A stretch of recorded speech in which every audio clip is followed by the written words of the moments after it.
जय हरी.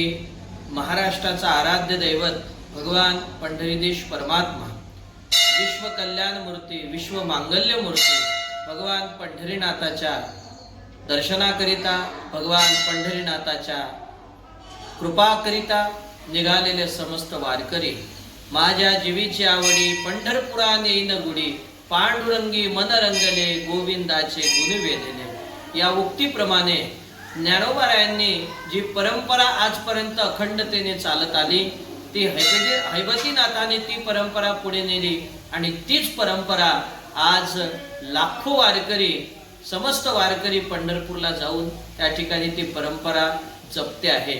आजची परंपरा, आज चालत असणारी ही वारी समस्त गाव खेड्यातल्या समस्त आपल्या भक्तजनांना एक नवी ऊर्जा प्राप्त करून देणारी आहे. प्रत्येक वारकरी चालत असताना अंतःकरणामध्ये भाव एकच, नाम घेता वाट चाले यज्ञ पाऊला पाऊले. प्रत्येक यज्ञ, प्रत्येक पाऊल हे यज्ञाप्रमाणे त्या ठिकाणी समजतो आणि तोच यज्ञ त्याच्या जीवनाला प्रसन्नता, पवित्रता आणि मांगल्यता प्रदान करणारा आहे.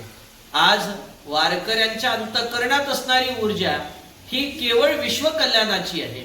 ज्याप्रमाणे दुरितांचे तिमिर जाओ, विश्वस्व धर्म सूर्य पावो, जो जे वांछिल तो ते लावो प्राणी जात. जो जे ज्यांना ज्या गोष्टीची आज समाजामध्ये गरज आहे ती मात्र वारीच्या माध्यमातून आणि पायदळ चालून जे प्रत्येकाच्या जीवनामध्ये प्राप्त करणारा हा एक अलौकिक क्षण आहे, हा मात्र या वारीच्या सोहळ्यातून प्राप्त होतो.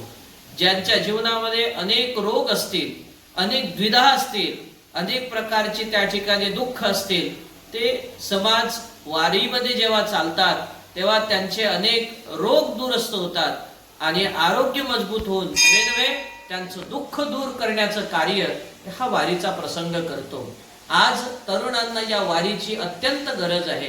प्रत्येक गाव खेड्यातला तरुण, प्रत्येक शहरातला तरुण ज्याने विद्यार्थी जीवन पार केलं आहे, अशाही तरुणांनी, विद्यार्थी दशेमध्ये असणाऱ्या तरुणांनी सुद्धा वारीमध्ये चालून एक नवा ऊर्जा, नवी आनंद आणि नवी प्रसन्नता, ज्यातून प्रत्येकाचं बुद्धी ही कुंठित झालेली, हिला प्रसन्न करण्याचं काम जर कोण करत असेल तर ती मात्र वारी करते. म्हणून वारी ही जन्म मृत्यूच्या फेऱ्यातून सुद्धा सोडवतेच, त्यासोबतच वारी तुमच्या आमच्या जीवनाला, एक शरीराला, मनाला आणि बुद्धीला एक वेगळा आनंद प्रदान करून देणारा हा वारीचा क्षण आहे.